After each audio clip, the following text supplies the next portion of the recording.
introduce John McDonald, our first speaker.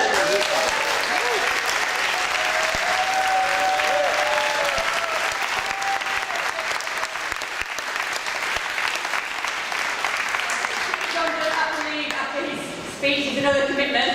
He's one of the rare breed of Labour MPs who's a friend of the working class, the trade unions, but I think that applause signals that you're already aware of that. Thank you, John.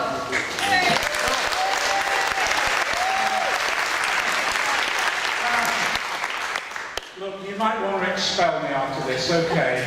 My other commitment is that I'm taking my nephew to Wembley. I'm really sorry. I'm really sorry. I know, there's the door, okay. Supporters of it, no, hang on. Can I just say also, this week I've been pursued by the Daily Mail.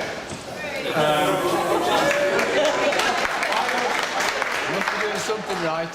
It was because I described what happened at a meeting in Merseyside and what the residents there wanted to do to their local Tory MP.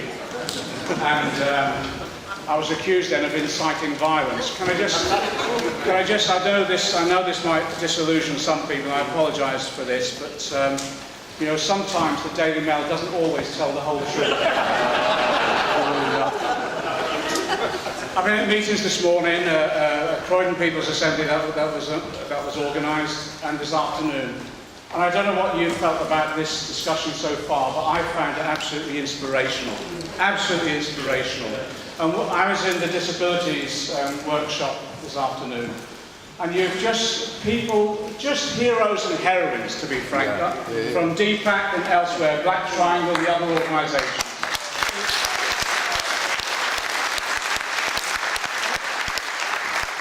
The reason they're inspiring is because they've had the courage and determination to stand up and fight back. Paula described what happened at Westminster when DPAC occupied the Abbey grounds. I went down to support them. They surrounded them with armed police. 60 disabled people in their wheelchairs. I went to see the priest who was responsible. He wouldn't talk to us. So I put down a motion in Parliament reminding him of the Sermon of the Mount. The Sermon of the Mount says the poor shall inherit the earth. Not that they shall be kettled and surrounded by police and machine guns.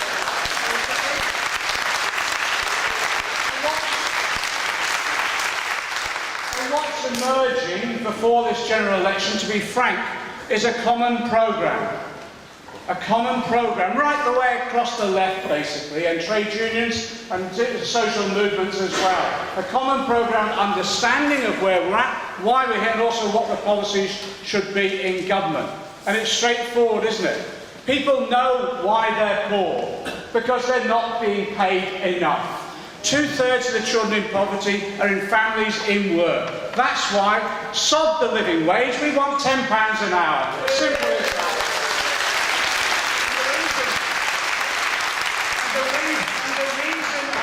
Have been eroded is because we no longer have trade union rights in this country. We're arguing, we're not asking for the earth, we simply want the same trade union rights that apply right the way across the European Union. It's as simple as that. So we want the anti-trade union laws abolished and we want trade unions restored.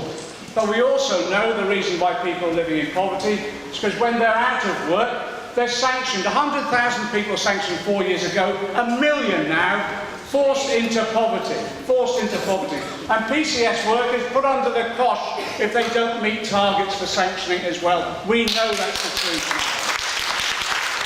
But what we want is a decent pension, decent benefits, and we want the work capability assessment scrapped once and for all. I tell you, we've got rid of Atos and we'll get rid of Maximus as well.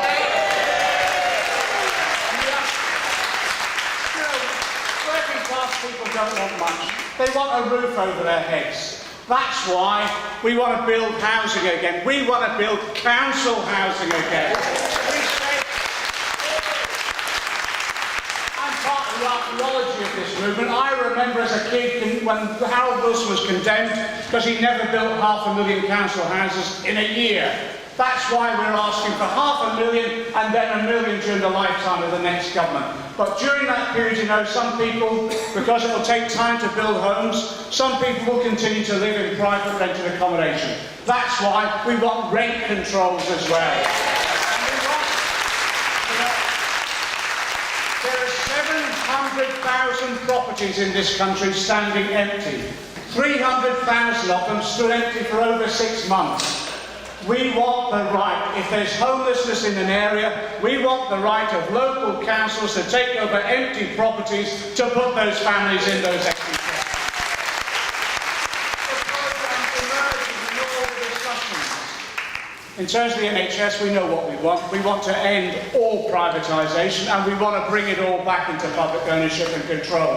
But it doesn't stop at health. We want rail back, because we've had after being ripped off by these people who are exploiting us.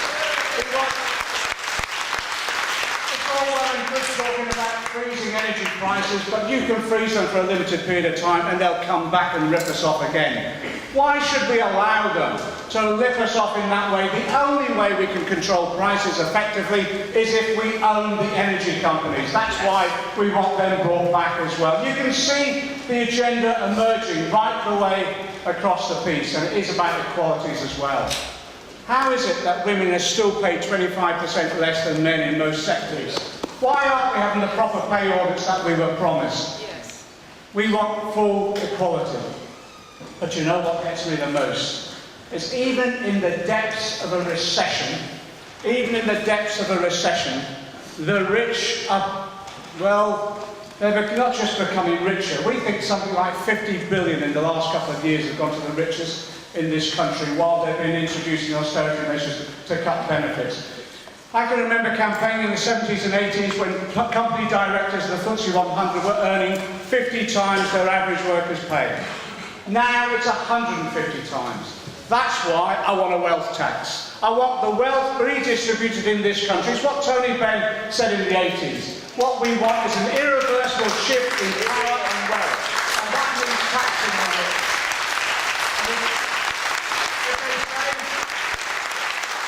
If they say we haven't got the money, just ask any PCS member from HMRC. They'll tell you where the money is. 120 billion a year lost through tax evasion and tax avoidance. And the interesting thing is, the guy in Luxembourg who designed all these schemes, they've just promoted and put him in charge of the European Union. We want a fair taxation system, and that means closing down evasion and avoidance. And in that way we can reinvest in our public services, redistribute wealth, make it a fairer society. But let me just say this one final thing as well. We want a government again that actually is committed to peace rather than war. And that means, why are we wasting 80 billion on Trident? Why are we spending money again on weapons of mass destruction? And why are we launching invasions and attacks and bombings in the Middle East yet again, and yet we do nothing for the plight of the Palestinian people? Isn't it time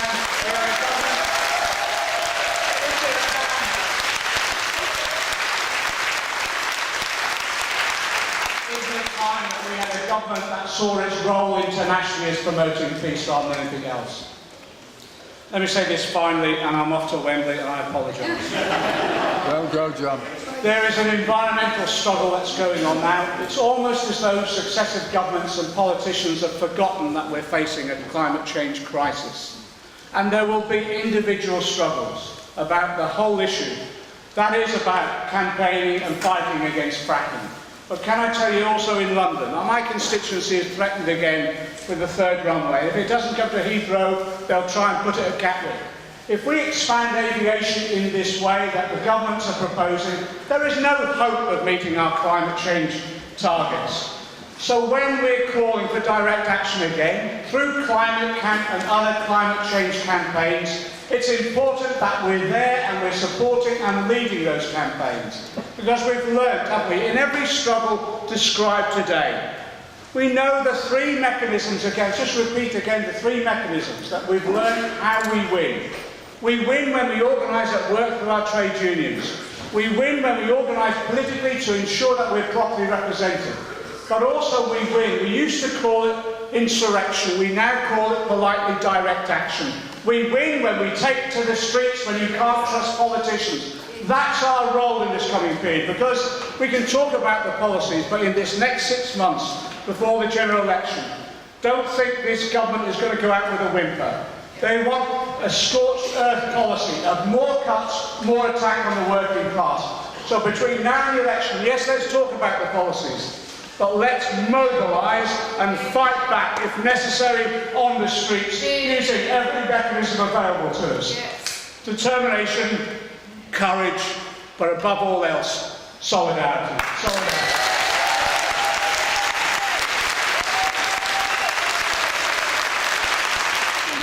He's from Egypt. He's Amr El-Shora. He's from the Egyptian Medical Association. More importantly, he was one of the leaders of an historical strike in the health sector in Egypt that involved doctors, dentists, nurses, everyone who worked in the sector. So please welcome him.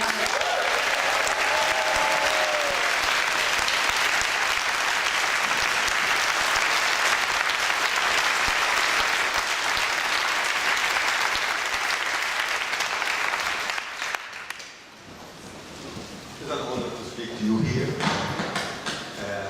Sorry, my English is not really good, so I want you to listen to me so your hearts knows your ears. I will start with our story briefly. We started in 2007, 5 people, going up to 10, up to 30. Speak up, just speak up. So we started in 2007, 5 people. We could grow up to 10, grow up to 30. And in 2008, we could have a big march, 4,500 people to the parliament. We had the first call to the first strike, but we couldn't achieve the strike at this time. And soon, in 2011, we had a revolution.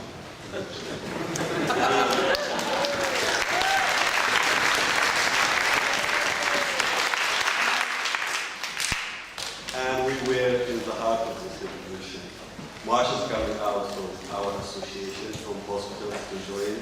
And hopefully this revolution, not only in Egypt, is spread to other Arab countries. And at this time, we could link the social and economic demands with the political demands. We could break the barriers in the classes, the barriers everywhere, people in every hospital working together, the workers with the doctors, with the nurses, everyone is working together. And soon, in 2011 in May, we could have the first national-wide strike for 2 days.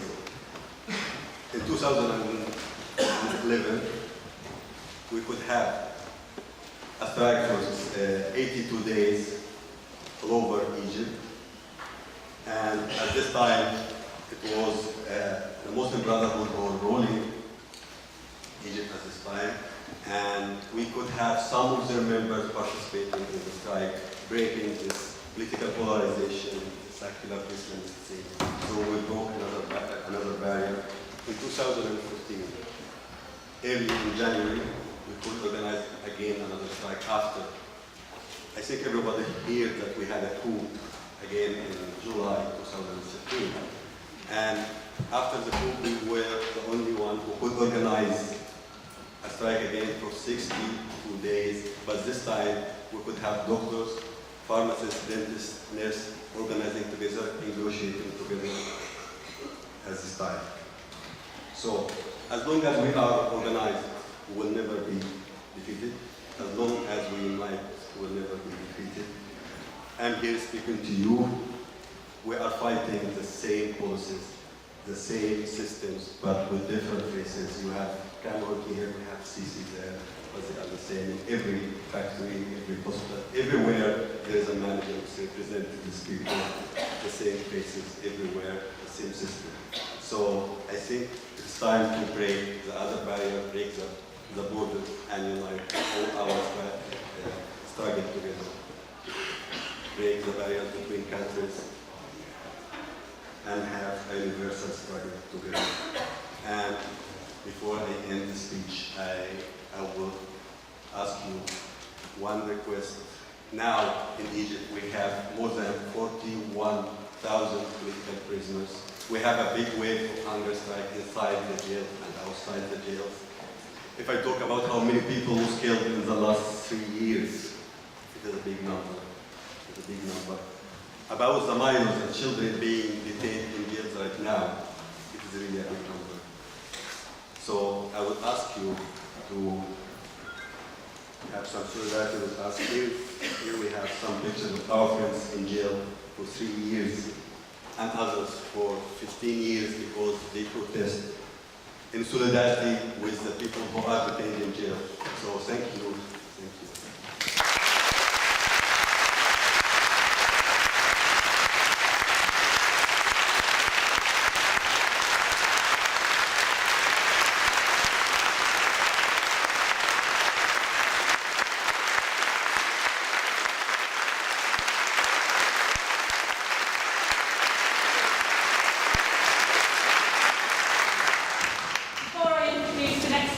Following on from Amr, you'll have seen the leaflets.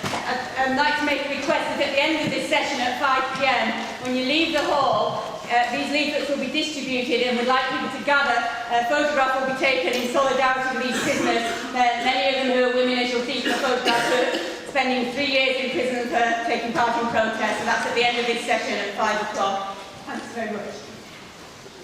Carrying on, and the health service team back home here, I'm pleased now to introduce Karen Reisman. She's on the National Executive Committee of Unison. Karen's a nurse. She's led fightbacks all throughout her long career in the health service. She even lost her job for speaking out against health service cuts, but Karen bounces back. She's got another job and she's still leading a struggle, so over to Karen.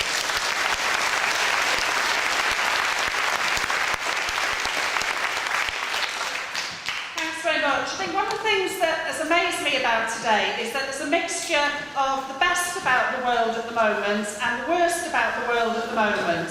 You look at a world that's in the 21st century and yet we can't house people, even in the 4th, 5th richest country in the world. We can't feed everybody. People are going to food banks and going hungry. You listen to the stories of why people are taking action and fighting back today, and it is an indictment of the sort of world that we live in. They tell us the recession's over, they tell us that we've solved the problem with the austerity, but actually for them, whilst their profits and their millions go up and up at a rate unprecedented, apparently if the minimum wage had gone up at the same rate as the wealth of the top 1%, it would now be worth £18.85. That's an indication of the sort of world we live in today. And I think it's because our wages are not £18.85 an hour that I think we're seeing more and more of some of the best that goes on at the moment. Some of the response to the fear and the insecurity and the hostility and the attacks on things that I've taken for granted for the whole of my lifetime. I expected there to be a national health service for me till I die. I expected there to be free education for me and for my children and for my grandchildren. I expected there to be legal aid. I expected there to be sick pay. I expected those things to still be here. But now when you talk to young people, they have no access to altogether. And our grandchildren, if they get away with it, will think of as some sort of myth. And I think that's why, when the trade union leaders do call action, people have a sense of anger at the moment, a sense of, oh my God, if we don't do something, it's not going to get any better. But they do respond.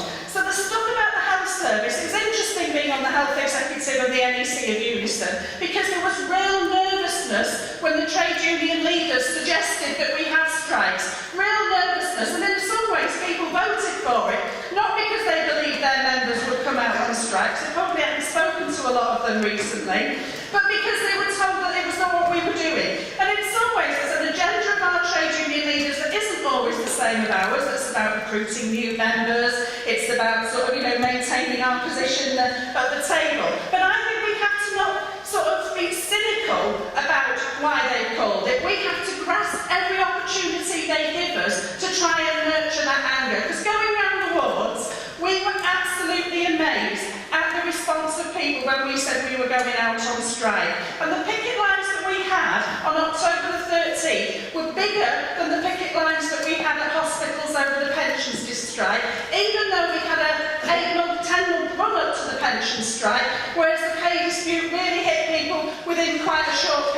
time. And they were bigger because people feel more like you've got to do something, you've got to be counted. And I think the fact that we've got a strike 6 months before a general election, a national pay strike in the health service, is absolutely unprecedented. And it reflects in some ways the very strange situation that we're in at the moment. Because although technically the strike's over pay, when you go around the world and say you're coming out on strike, people say, yeah, what are we doing, what slogans? And actually, really, Andy, are we going to do more? When are we having it? I think the whole question of our picket lines are about what sort of society do we want? One that sees healthcare and illness as a business opportunity, or one that sees us as a society that looks after the people who create the wealth that work within it. And I think when we have our pickets a week on Monday on the 24th, I think they will be putting the question, what sort of society do we want? One that has a health service and believes in looking after people and providing those services and actually paying people a decent wage to do it, or one where the rich get richer and we end up paying more and more of the sacrifice. And that's why I think people should take, and we're going to give these out at the end, but they're collection sheets for health workers. And I think the solidarity that we receive isn't just for us on the picket lines to get it, but I think as crucially, it's about you actually coming to the picket lines and seeing people fight, bringing your workplace to ours when we're fighting to show that it's possible and there is another world. And anybody who comes to our picket lines, because they will be big and they will be angry, will feel bigger and stronger and more able to take place and become some of the great strikes that we've heard about in the rest of today. And that's why I think it is a real opportunity. Because those strikes are beginning to grow. You listen to the American workers talking about fast food. McDonald's to me was seemed like the hardest place in the world to organise strikes, and yet they've managed it in one of the hardest countries in the world. And I think that says something about the opportunities that are taking place at the moment. And we need more strikes to challenge the priorities that this government has set for us. We need those strikes to be linked, and we need them to be bigger and better. But I think the other thing that we need to do is we need to ask the question about what sort of society we want. We want to have a general election in 6 months' time, and I think in a way it's because we have a Labour government, the Labour Party wants to be a Labour government, but actually is offering so little to people that they risk blowing the opportunity of becoming a Labour government, because so many people will think, what's the point? You offer us the same Tory spending limits, the same austerity, and the same blaming of immigrants. Why would I bother getting out of bed to vote for you?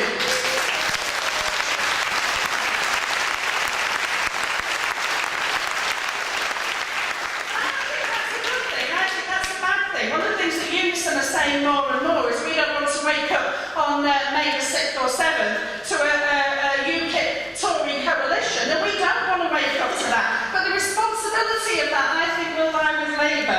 And I think, unless we begin to say what sort of alternative, personally, I will be voting for Tusk in May this year, because I do think we do have to post some sort of alternative. But I think even if you're going to continue to vote Labour, I think we have to have the discussion about how we're going to get the society that John McDonald talks about. So if it was full, if the Labour Party was full of John McDonalds and we were electing John McDonalds, I don't think any of us would have any hesitation.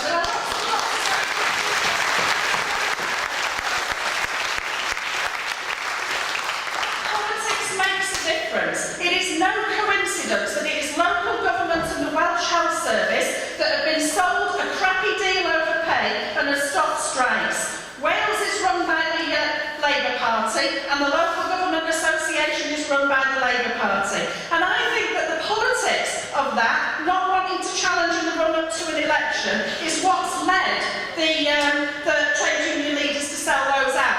The Department of Health is Tory, and therefore we're still allowed to go out and strike for what we believe in. And I think politics do make a difference. The leadership of trade unions and of local branches and of campaigns make a difference. The branches that have got left-wing leadership voted 87, 84, 88% to reject the crappy deal in local government.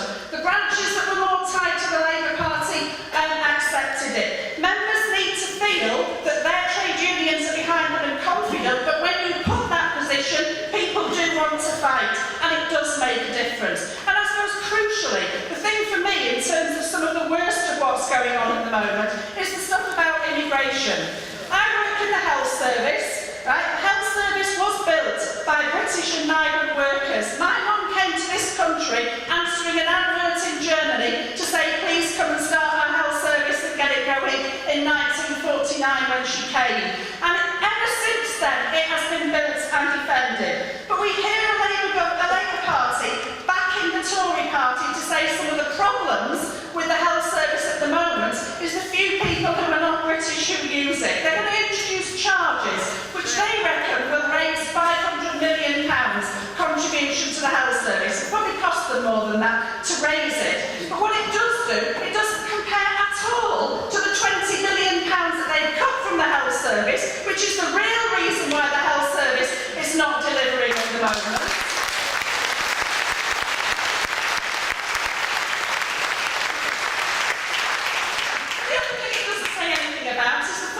Of nurses and the 25% of doctors and the hundreds of thousands of porters and domestics and other people who work in our health service who, unless we unite black and white workers together, we're not going to have a health service worth defending that anybody gets to use. And it's that scapegoating and that blaming that I think we need to stand up and stop. And in a way, opportunities like 24th of November, a week on Monday when we're out on strike, begins to give a glimpse of an alternative society. Black and white workers standing on picket lines saying, blame the bankers, not the migrants. Black and white workers unite to defend the health service. We deserve, 11% good enough for MPs, it's good enough for us as well. That's the sort of thing that make a difference. And I think we have a real opportunity because people are really angry. And unlike previous years where the year before an election becomes a no man's land for strikes, we have actually got some opportunities at the moment. We have to use those and run with them, because everybody who comes to our picket lines a week on Monday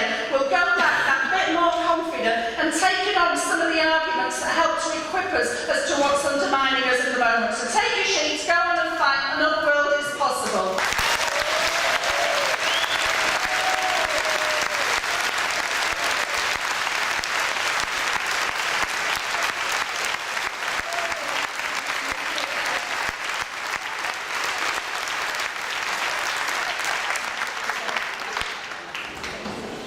Okay, our next speaker is from a union that's got really quite a good tradition of fighting, so much so that all of its members wear their union badge as part of their uniform at work, and you see that when you take a train in Britain. So I'm really pleased to welcome RMT President Peter Pinkney.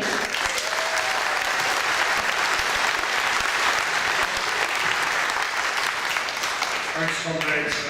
As president of a trade union that doesn't get worried about undertaking industrial action, I'm really pleased to be here. And what do we want? What do we see in the next election?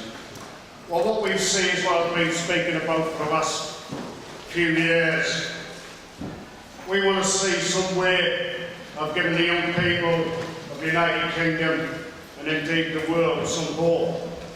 Because we are, as I've said on many occasions, going to leave conditions that are worse than we inherited for these people. It's an absolute disgrace that we see young people on the streets begging, and it's an absolute disgrace that we see people sleeping on the streets and the bedroom tax. And not only do we want that, we want a socialist government, a proper socialist government. Something that will repeal the trade union and the trade union laws. Because my union, as well as many people here, spend more time in court these days than we do anywhere else. We want an end to wars. We want an end to food banks. We want an end to injustices. But most of all, we want all, as John McDonald said, facilities taken back under nationalisation, gas, electric, post office, and indeed the banks.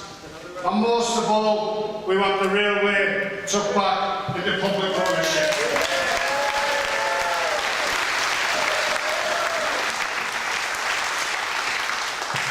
74% minimum of the British public want that as well. Because not only are these private companies, of which we've been told recently, up to 75% are owned by foreign state-owned railway companies, not only do they make profit, everyone in here who's a taxpayer is still paying subsidies to these people. And you've got a disgusting railway. You've got overcrowded trains. You've got filthy trains. You have got no safety on these trains because of the mass redundancies that my fellow workers have faced. I recently spoke at the International Transport Federation conference, and I warned all these unions from across Europe and the world. You talk about solidarity, comrades, then show some solidarity to the United Kingdom workers and tell your state-owned railways to get out of Britain and get out of the United Kingdom and stop supporting privatised railways.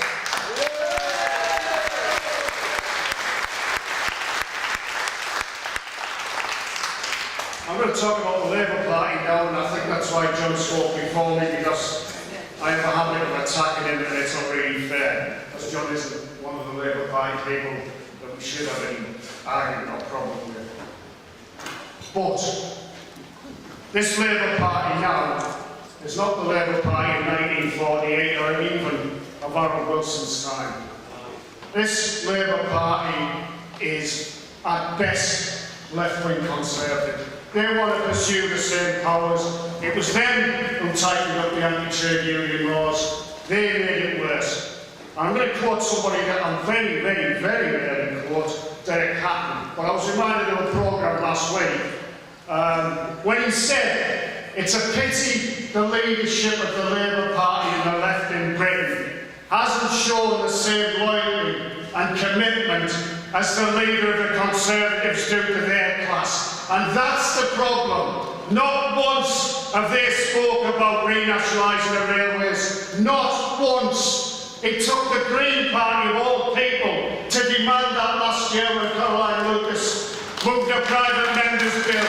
If they can do it, why can't the so-called Workers' Party do it as well? And I'll tell you why. I had the misfortune to be at the TUC General Council dinner in Liverpool and listen to Ed Miliband speak about Scottish independence. And for some reason, he started praising the diggers, the levellers, the Gerald Marchers, indeed the miners of the 80s, and how wonderful their struggles were. And as I said at the TUC conference the next day, why is it, if it's in the past, they are heroes, but when we do it today, we're called traitors, militants and scum by the same people.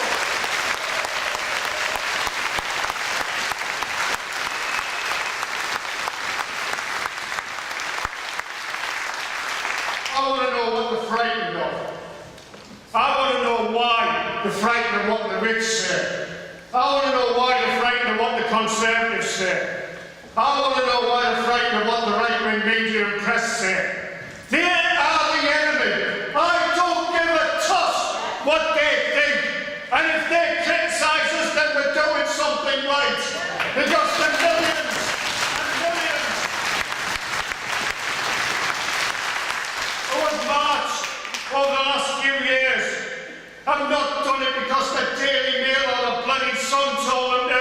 They've done it because they're unhappy and they're looking for leadership. And the TUC should show them that leadership. Show them that leadership. I call it a criminal strike. And I call things a one-day strike. We should go out and give these people hope and stay out until we take this country and give it back to the people who want it. I'll finish on this, comrades. You called unite the resistance. We should be unite the offensive. We should take the war to these people. We should make war on equality, injustice, poverty, and the biggest war of all against the whole stinking countless system. Solidarity.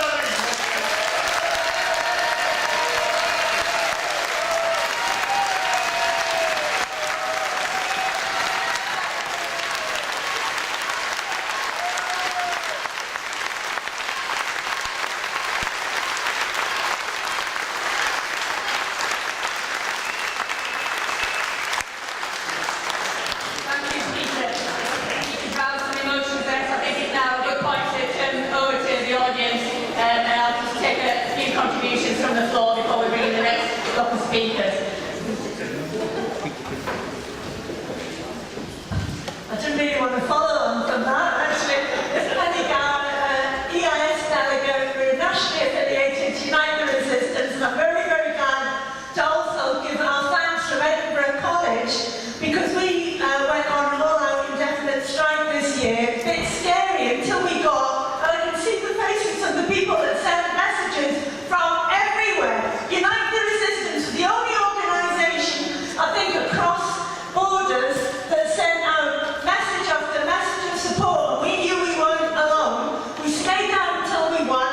We got rid of all the 0 hours contracts. It just happened last week.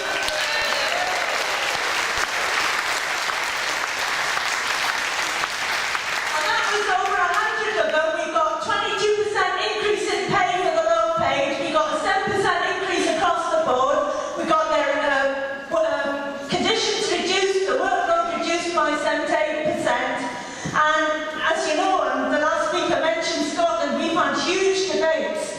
I'm not alone in thinking that actually we didn't need to be draped in the blood of the Union Jack for us to have workers' unity. We didn't conflate it with the unity of the British state. It would have been our gift to you and workers from England to Iraq to break up the British state, to stop the bombing.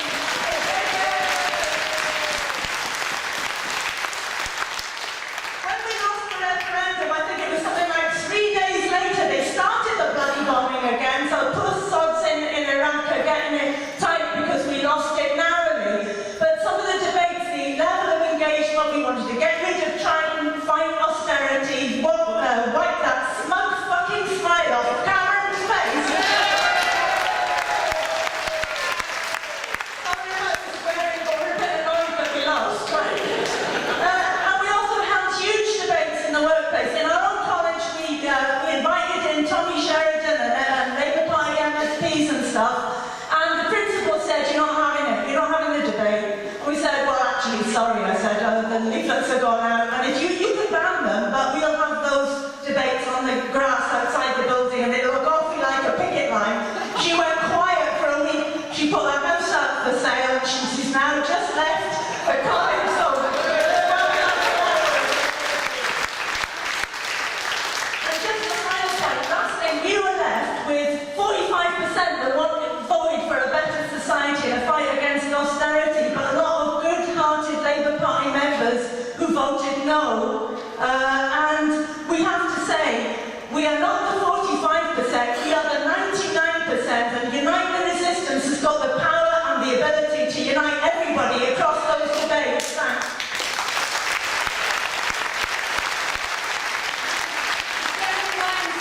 From Social Work Action Network. Thank you. Thank you. What do we want from the next government? Well, I think we've got a Minister of Transport. I think we've got a couple of people with job share Minister of Health. So I think we're okay. We need to clone John McDonald a few thousand times and we'll be okay. But I suspect, even though I'm a social worker and we believe in change, don't we? I don't believe that's going to happen. I'm here representing SWAN, Social Work Action Network, a bit of a misnomer, because we cover a whole range of practitioners within welfare services, and we also link very closely with a whole range of service user groups, especially the BFAWU, and I recognise a number of people here. My particular interest at the moment is something we've got called the Mental Health Charter. What we need from the next government, well, what we're experiencing in social work, there's a banner there saying no targets. Well, those targets are there for social workers as well. We have mental health social workers who have to work to something called payment by results. Disgraceful. We've got managerialism, we've got marketisation. My son, who worked with vulnerable children in the mental health, in the care system down in Exeter, he worked for Virgin Care. You know, they've got a lot to do with social work and care, haven't they? So we need to recognise and push back the managerialism and the marketisation and the privatisation, which was introduced by Labour and has been taken on board that much stronger by the Tories, by the coalition. We also need to support, it's great to hear the people here at DPAC, to hear the resistance, the communities of resistance that they're creating. but we also recognise that many people, especially people with mental health problems, are not being reached. They're there, we've closed down the wards, on the hospitals, we've got them in the prisons instead. So there's a real concern about the levels of mental health and the distraction and corrosiveness of that. And what we need to rebuild is a community that incorporates everyone and all our frailties and all our difficulties and all our struggles, and that's what we're looking for. We're looking for, to coin the phrase, New Labour, but not the New Labour of Blair, but different sort of Labour. We're not going to get that, so yeah, up with Tusk. Good luck to us all, comrades.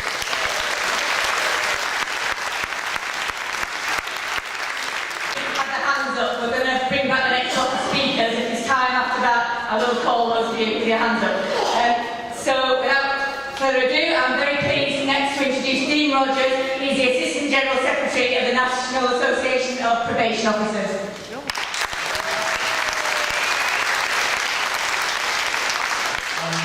Start by saying apologies for not being our General Secretary in Lawrence. He would have been here, and I know he was really looking forward to giving one of his tough thumping speeches. Unfortunately, we're before the courts at the moment, so almost everything that we say is probably sub judice, so it's probably better it isn't Ian than it's me. But I know we wanted particularly to stay solid, thanks for the support and solidarity that NAPO have had from people like us over what has been the gravest and most difficult battle we've ever had that we're in the middle of. I'm going to tell you a little bit about that now. NAPO isn't a militant union and traditionally hasn't even been particularly left-wing. We've had 6-day strike action in over 100 years, but let me tell you that the majority of those have been since this lot were elected 4 years ago. What I want to do is tell you a little bit about what we're fighting at the moment, and say what I think then the Labour government, if we get one, needs to do. But first of all, I wanted to reflect on some of the hypocrisy of the attacks that we are facing. What PCS are facing isn't unique. We know from leaks that within the Ministry of Justice at the moment, they put 2 people last week full-time on looking through our accounts because we're taking them to judicial review. They're trying to see what we can do. That's the level of what we're having to struggle with. And that's right across the left. People who have the temerity to challenge and question grading, and we're accused, along with people like the Howard League for Penal Reform, of being revolutionaries, of being ideologues. And at the same time, apparently, of being people who are opposed to change. Revolutionaries are opposed to change. Now, that's not our evidence. The only sector that seems to be unable and unwilling to contemplate change, a bastion of complacency, is the city. Probably because they're the only ones they start looking after.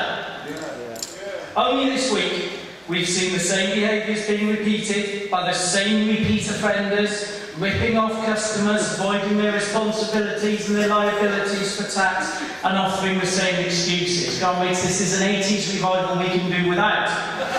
Whilst the structures in the city remain untouched, the structural core that has held our society together is being dismantled rib by rib. Let me tell you this. They keep saying the global financial crisis is over. Well, no one I know thinks it is. And when the interest rates start to go up faster than wages, which they will if this lot don't change course pretty damn sharp, then there's going to be an inevitable tsunami of hatred and anger aimed at those smug bankers and their pals of a ferocity beyond recent memory, and woe betide any politician who doesn't see it coming. We have an accountability crisis in this country. People are feeling insecure. People feel left behind, silenced, excluded and vulnerable, at home and at work. They're losing faith in everyone and everything. And giving people a voice is Labour's first and biggest responsibility. We all need to be counter-revolutionaries. We need to overturn the impact of this most ideological, the most dogmatic and the most dangerous government we've had in living memory. And nowhere is this clearer than in the justice sector where our members work. Our members are often said to be the Cinderellas of the public sector. And wow, what a pantomime we're in the middle of. And what a ridiculous villain we have in Chris Graham. After a quick costume change, he danced his way across from the Forcing the Work programme on the DWP, and he's wasted no time in unpicking the very fabric of the justice sector. After 900 years of Magna Carta, access to justice is again only guaranteed for the wealthy, the powerful and the elite. Anyone caught up in the justice sector, in any capacity whatsoever, victim or otherwise, is seen by Graham's eyes as being some kind of loser.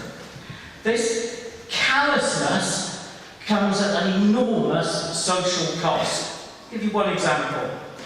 Before legal aid cuts, a child at the centre of a residency hearing was more likely to see both of his parents being represented by a solicitor than neither. Within 6 months of the legal aid cuts taking effect, a child is 10 times more likely to have neither parent represented by a solicitor at the start of the residency hearing than he is to see both within 6 months. The impact of seeing parents having to cross-examine each other, of the bitterness becoming more entrenched, of cases taking longer. It's absolutely shameful that the human cost on these vulnerable children doesn't feature on any Treasury spreadsheet. And in probation, we've descended into utter chaos. An award-winning public service, in 1 year, ripped apart, to be sold off and descending into dangerous mess. Now, I have to be very careful at this point, because as I said earlier, we've just served papers on the Justice Secretary to take a judicial review, which is now focused solely on the damage and the risks to members and the risks to the public from the split that has happened in probation since the 1st of June so that he can sell it off. So I need to be careful. At this point in time, I probably can't say about the need to point out the risks of public confidence and the public purse that's coming from privatisation. It's probably others who have to question the legitimacy of Sodexo winning contracts to run prisons and probations in the same area. It's 1,500 quid to keep somebody out of prison, or 45 grand to lock them up. It's probably someone else who has to say there's a link between state-sponsored fraud and Sodexo, being Kate Steadman, the ex-Tory party justice advisor who's now heading that bid. Or it might be somebody else who has to question the morality of Kent Surrey Sussex contract going to CTEC, whose CEO paid himself £20 million last year, profiting further from public protection. There's probably others who have to say that. NAPO is concentrating on pointing out the dangers that come from IT breakdowns, risk assessment tools not working, probation colleagues no longer being able to share records or work together, of workloads, showing that one probation officer now is responsible for over 60 high-risk offenders within a community with no backup, of thousands of cases unallocated. When probation goes wrong, people die. Yes. This is big stuff that matters. So, what do we need from Ed and Sadiq Khan if they win the next election? Well, the first thing we need is an unequivocal statement that they will terminate these stupid contracts. Whatever the cost, it's too expensive for society to afford. And the other commitment we want is for an alternative to be set out in the manifesto. A unified probation service, accountable to the public, locally run, locally policed, not by a bunch of elected hacks, but by respected members of the community from all areas and across the local communities, with an ongoing dialogue and transparency and no place to hide. And the principles of justice for everyone, regardless of economic status, to be built into and central to their manifesto.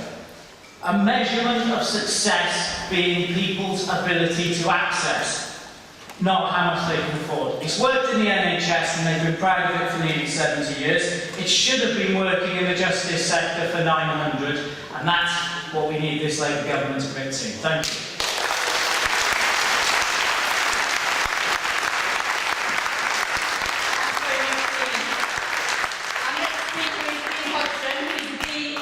BFAWU president, that's the Bakers Union. He is very well known for having injected massive energy in politics into the Hovis strike at Wigan. And it was those ideas that if you fight, you can win, that won strikers at Hovis thumping victory against 0 hours contracts. So, up to you, Ian.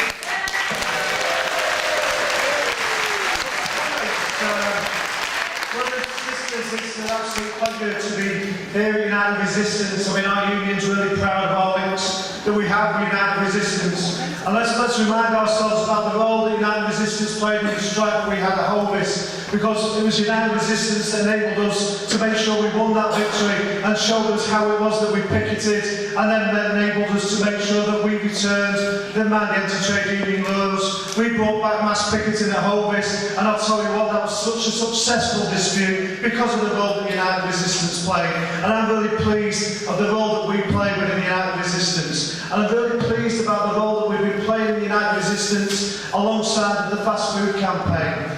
I believe that the fast food campaign and the inspiration that we're getting from the Americans is incredible. I believe that the role that they have played in bringing back an inspirational opportunity for people to understand what can be achieved when they take matters into their own hands. Because don't forget, these are people not really members of a trade union, but workers who have organised themselves to say we've had enough and we're going to end the poverty that we live in. The fast food strikes in America are not a trade union-led movement, they are a workers-led movement, and demonstrates what can happen when society realises the strength that they have in their own hands. And I think the inspiration we should take for that is to take that message to every single part of our society and every single part of our community. Because I know obviously this is about what do we want, what do we believe the demands are going forward for the general election. I don't believe that if we wait for politicians that we'll get what we want to see in our society. I believe the only way that we're going to be able to achieve in our society anything is when we take matters into our own hands. And that means taking direct action where it's necessary. That means taking strikes when it's relevant. That means occupying if it needs to be. That means standing with everybody who takes action, takes strike action. That means we stand together, we fight together, we will win together. You don't have to look at what we've achieved in America. Because I tell you what we will do for the next general election is which party's excrement smells the best. And we don't want to know which excrement smells the best. We want real change. And we've got to demand change. And we've got to remember who we are, and what we've achieved already. Because without us, without the working class in this country, men would have never had the right to vote. Never mind women would have had the right to vote. It was because we took matters into our own hands and we stood up and we fought back. And we've got to go back and realise the strength that we have. Because we have an amazing strength. The working class in this country is an amazing people. Our movement, and it was our movement that created the opportunity for the NHS to be created. It was our movement and our people coming together that created the welfare state. It was our movement and our class that said we will not allow people to be tied in poverty. It was our movement and our people that said we want rights and we are going to have rights, and we stood up and we demanded them and we took them. And that's what's important to remember, because we are the class that achieved everything that we wanted to achieve, and we can do it again. If we're going to end poverty in this country, we must understand the strength that we have. And let's decide on what that strength should be. The reality of strength is this. Strength is this. Unity is strength. Coming together is strength. Working and supporting people. Like the people that we heard from this morning. That lady who's going to lose her house. Going to lose her house. Not because there's a need to move her to somewhere else, but purely for profit. It's about profit. It's about a war that's been declared on our class. And John McDonald what's right. We have to take that wall back to them. We have to stand up, we have to unite, and we have to demand a change in our society. A change that will enable us to live with dignity. We do practice socialism in this society, you know. Their practices are at the top. They take all the wealth that we create and divide it amongst themselves. Well, that's got to stop. It's time to take it back.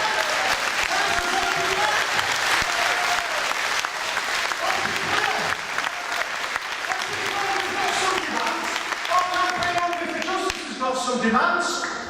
We wouldn't accept inequality anywhere else in the United Kingdom. So why is it okay that young people can be paid less just because of their age, not based on their skills?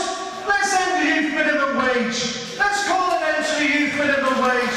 Why should young people be paid because they're young and not because they've got skills? And we don't want to move forward a 0 hours contract. We want to abolish it. We don't want to abolish it. We're not having them. We're not having them. And we want union rights back as well. But most importantly, and everybody needs to get on the campaign if you're not already. And if your union hasn't joined the campaign, ask them why, because it's now TUC policy. Because we went to the TUC, demanded it, and we got it. It was backed by every trade union. The call for £10 an hour, so every worker in this country can live with dignity. So our taxes are used, not to profit on the profit of the employer and make it £1 a year, but to make sure that our taxes are used to fund our NHS, to make sure we end tuition fees, and to put in our society a system that can support people in the community when they need to live in their own homes and they need care. Let's make the employers pay, and let's end the need for people to continuously have to demonstrate what poverty they're living in by endless form filling. £10 an hour is a minimum demand for any politician standing at the next general election, and make sure they understand. Don't put £10 an hour on your manifesto, then we ain't going to support you. It's time we took it back.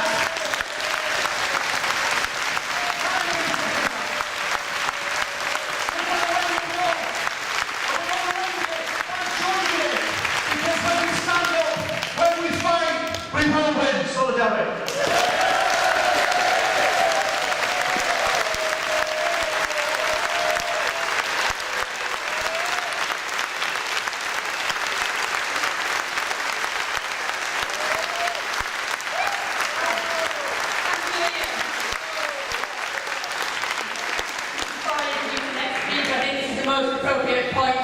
Make this announcement from the Fast Food Rights Campaign. This Friday, 21st of November, there will be a protest at 12 noon outside Parliament. £10 an hour, no 0 hours contracts, union rights. Everybody who can get there, please do, and take leaflets from outside. Okay, I'm really pleased now to introduce Paula Peters from Disabled People Against the Cuts. You'll have heard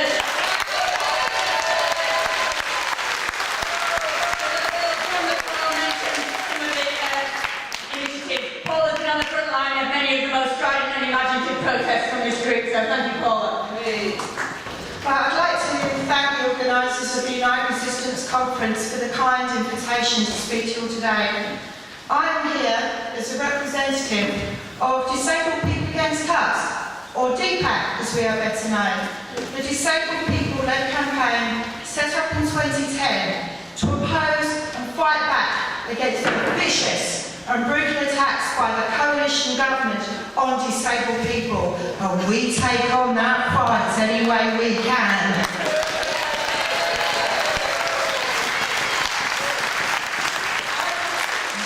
I would like to begin with this. DPAC has recognised from the outset that to stop the cuts, we need to unite the various campaigns and social networks as those who defend the NHS, together with coordinated and sustained strike action from the big unions. We have been consistent advocates and supporters of trade unionists fighting back, and have worked together to build solidarity with workers in every dispute and strike, which is why we supported the Bakers Union in their fight against 0 hours contracts. Disabled people are excluded from work opportunities by 0 hours contracts. We are united behind the UCU workers at Lambert College, where the principal of the college wants to impose low-level levels of sickness absence and longer hours, both of which would exclude disabled people from work. For the same reasons, we are fighting with and supporting the Doncaster Care UK workers,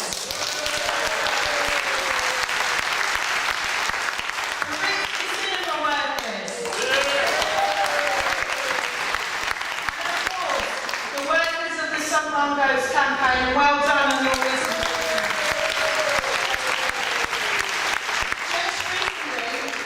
We were on the picket lines with Unite, Unison and GMB workers for the NHS pay disputes and stood alongside the BCS workers on their picket lines on the week of action leading up to the tea demonstration on the 18th of October. We've seen recently the legal injunction that stopped the UCU workers taking strike action in October. And as hard as strike action is to take, what we need in the months to come to protect workers' rights from jobs and our services from privatisation is prolonged, coordinated strike action. The unions need to build for that in every community. And when the unions are out there on strike, we need every campaign to stand in solidarity with them. We need to protest, strike, organise and build the resistance in every town, every city and every local community.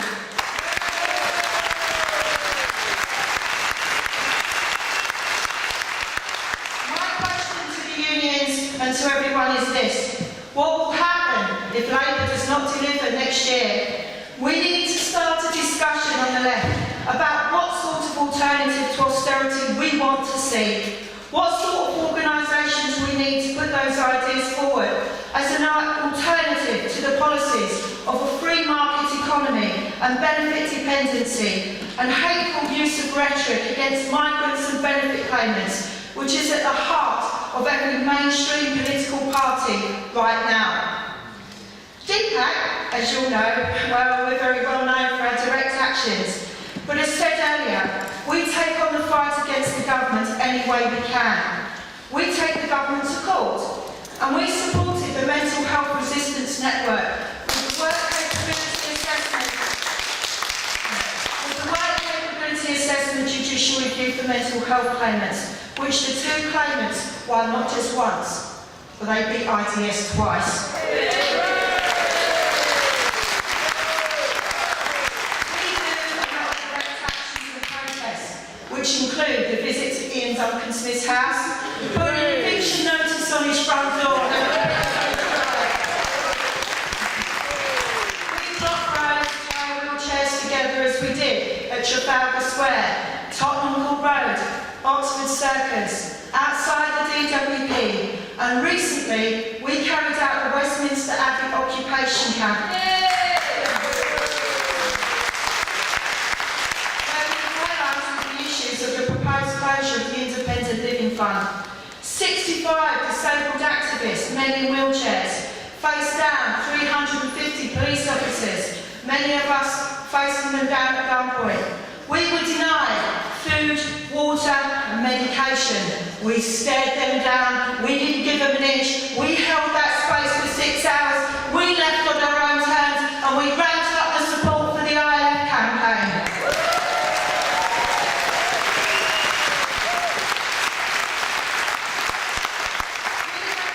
We have been very involved with the campaign for benefit justice and the Anti-Bedroom Tax Federation. And while we welcome Labour's proposal to scrap the bedroom tax, we need more than this. We need proper rent controls in place, regulation of the landlords, more social housing built, more accessible housing built for disabled people. And we say to all political parties, no one should be homeless in this, the richest, second richest country on earth. Housing is a human right.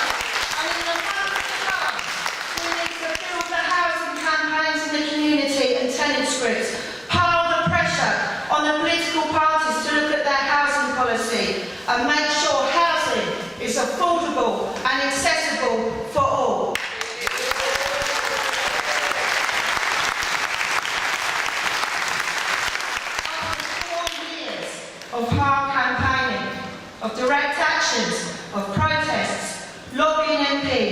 We made the WCA process so toxic for Atos. They finally announced they were pulling out the WCA contract in February 2015. We finally got those bastards on the run!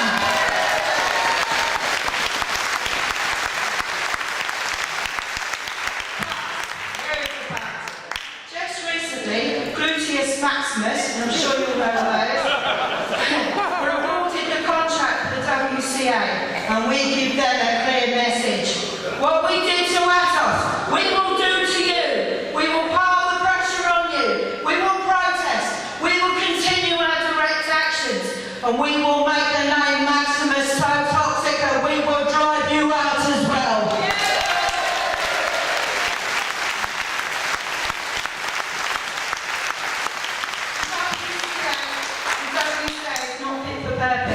It was designed with union insurance to push people off benefits.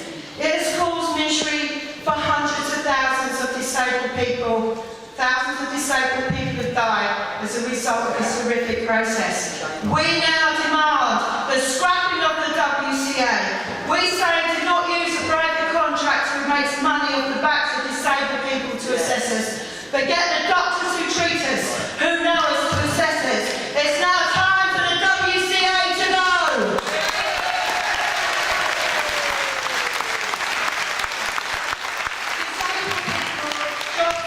Job centre workers together are calling for sanctions to go, and in December 4,789 people a month were sanctioned, and from 2012 to 2013 sanctions have rocketed by over 500%. Sanctions are causing destitution and misery, and people are so terrified of them they would rather take a 0 hours contract than be sanctioned. It's time for us all now to say no to a 0 hours contract, to say no to a 0 hours contract, no to sanctions, no to targets for staff, and we demand the scrapping of sanctions from our welfare policy.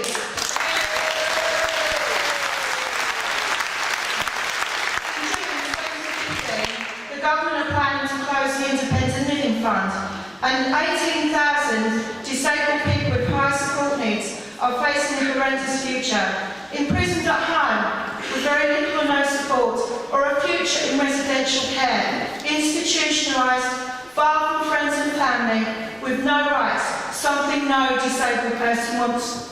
We want the ILF to be kept open for new claimants, and we want it kept open for existing claimants. We demand all the political parties look at their policy for the ILF. We demand the ILF to be kept open, and we will fight to try and keep it open.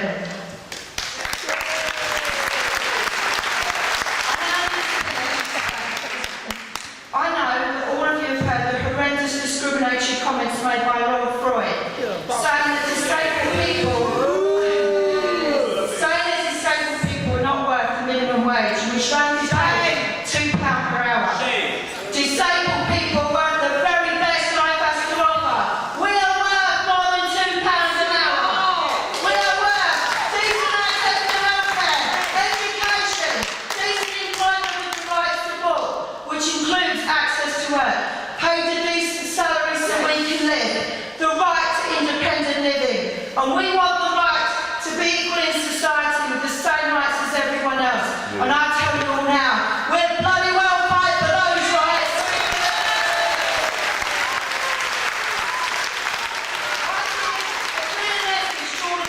Parties in the months to come. Disabled people will fight for our rights till there is nothing left inside of us. To the Tories, Labour, Lib Dems and UKIP, be afraid, be very afraid.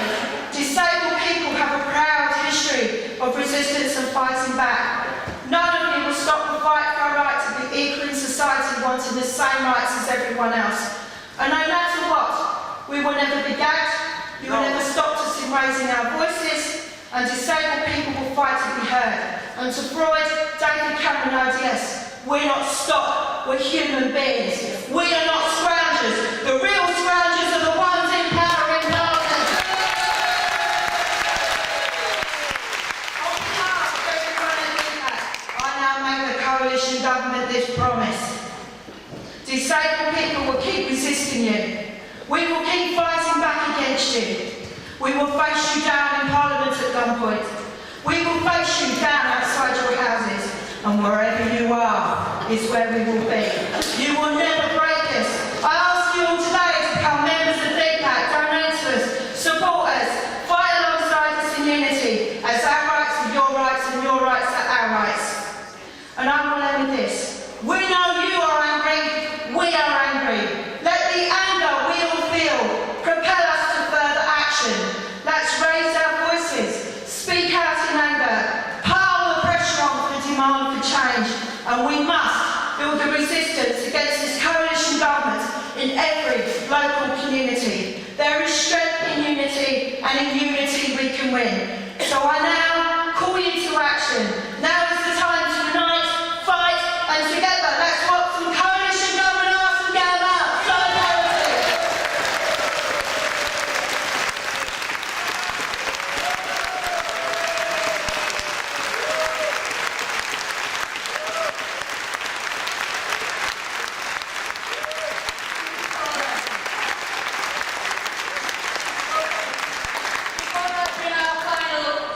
To wrap up the session today, because we do need to finish on time for people to get their transport. There was one person indicating to speak from the floor earlier, and I recognise he's someone from the Barnsley Freedom Riders, so I'm going to give you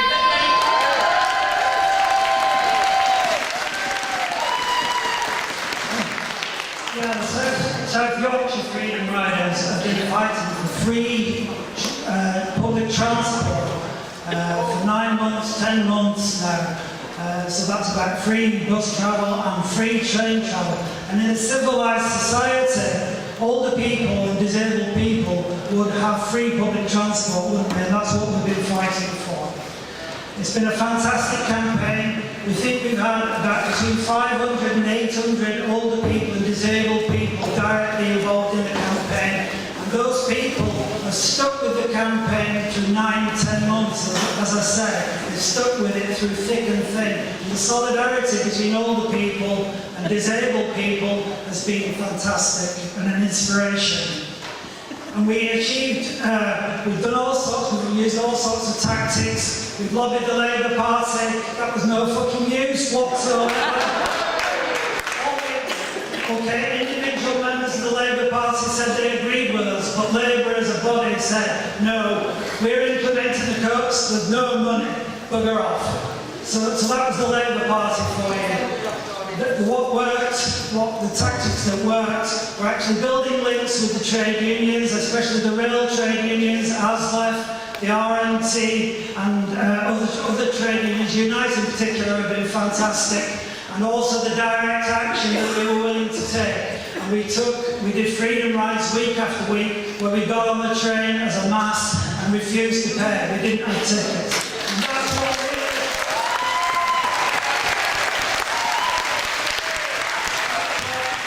really brought pressure to bear. And we had a fantastic victory. On the 8th of June, the councils in South Yorkshire folded and reinstated free public transport for disabled people.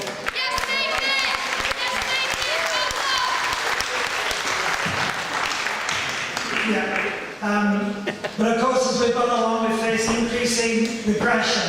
And on the 23rd of June, 50 or 60 freedom riders were captured and violently attacked on Sheffield railway station by the transport police. A load of hired-in security heavies that looked like they were from the local nightclub and other nondescript individuals. It was a horrendous attack on the way. People in wheelchairs, people were pushed over wheelchairs, people were nearly pushed off the edge of the platform. These were older people and disabled people with limited mobility. It was a cowardly attack. 2 of us were picked out and arrested. I think we were thought to be some sort of ringleaders. So we were arrested. Myself and George Arthur are in court in Sheffield on the 8th of December. There's going to be a massive lobby outside the court at 9 o'clock that morning. Get there if you can.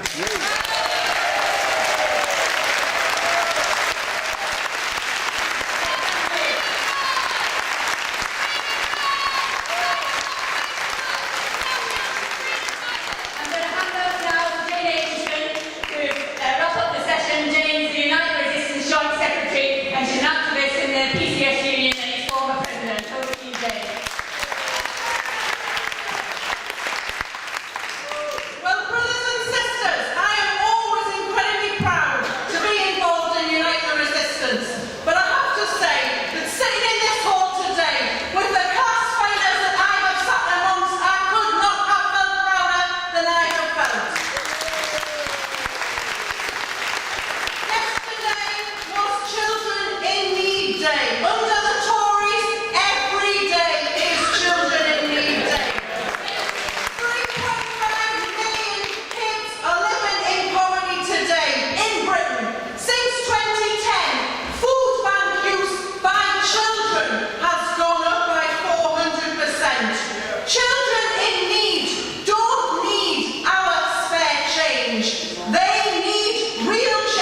in Britain today. Although the TUC said that Britain needs a pay rise, they have failed to coordinate the mass strike action.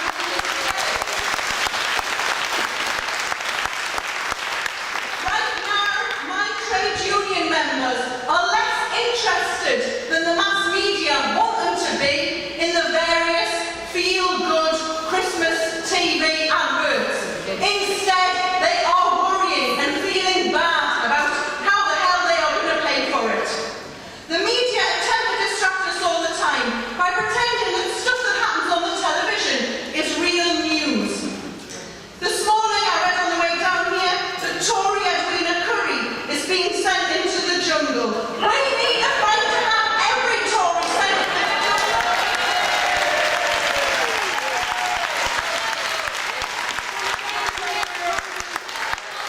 And then we need to vote to make sure the bastards never come back again. Over half of those who are living in poverty in this country today are in work. Members are screaming, I'm the unpaid worker, get me out of here. And brothers and sisters, we can. This conference has shown to us that we can. The fantastic bedroom tax campaign, which without the political backing that it should have had from the very start, has turned public opinion round. And they have defended every person threatened with that cruel and inhumane tax, case by case and eviction by eviction, and they have won. And the E15 mums, a new era, and of course DPAC, and the Freedom Riders. I hope when I'm as old as they are, I'm riding as hard and as often as they are.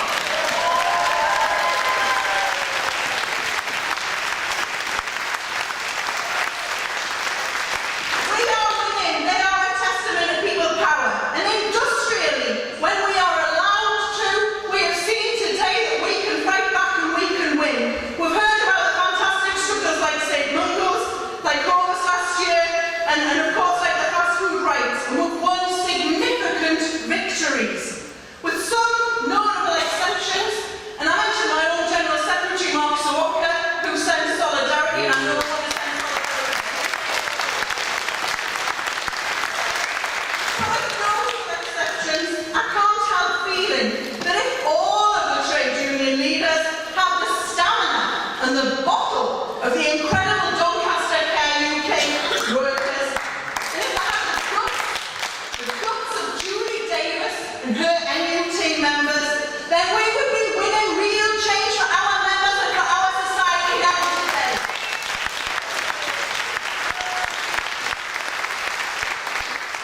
Do you do social media, brothers and sisters? Yes. I know we all have to, don't we? Well, the main question on Twitter, which is the one I do, on Twitter has been, I think it's been on Facebook as well, this week has been, are you backing Ed? Well, how can I put this politely? Some people here are. Some people here might be, and some people here are not. But that's the great strength, brothers and sisters, of Unite the Resistance, that we are able to bring together all shades of the left to fight austerity in this room together, and boy, do we need to be united to win against austerity. Because we are all agreed that there is an alternative to scapegoating, to poverty, and to austerity. And we are here to fight for that alternative. And it's a popular alternative. Over 66%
non-union PCS.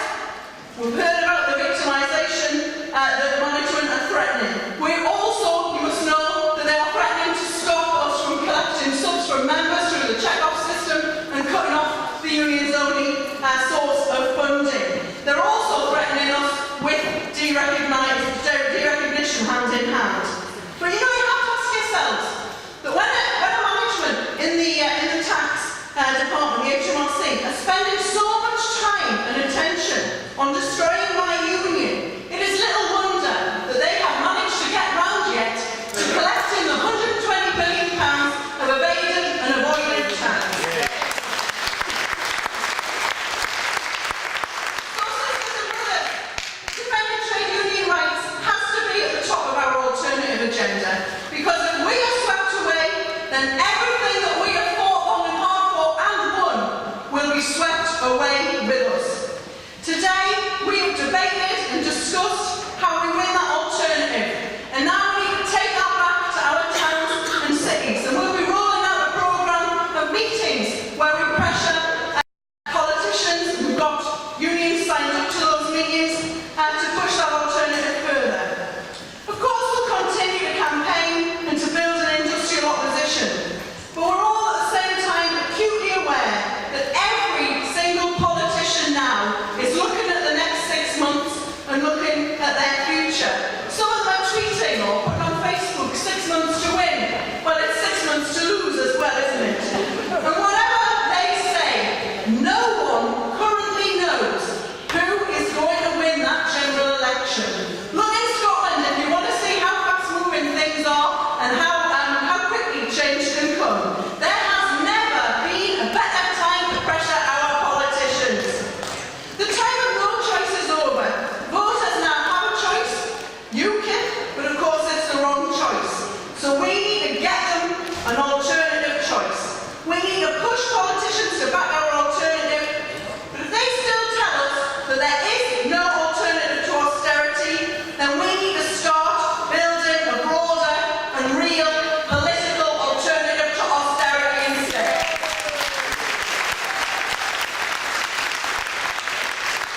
Because, brothers and sisters, I want to finish on this point. You know,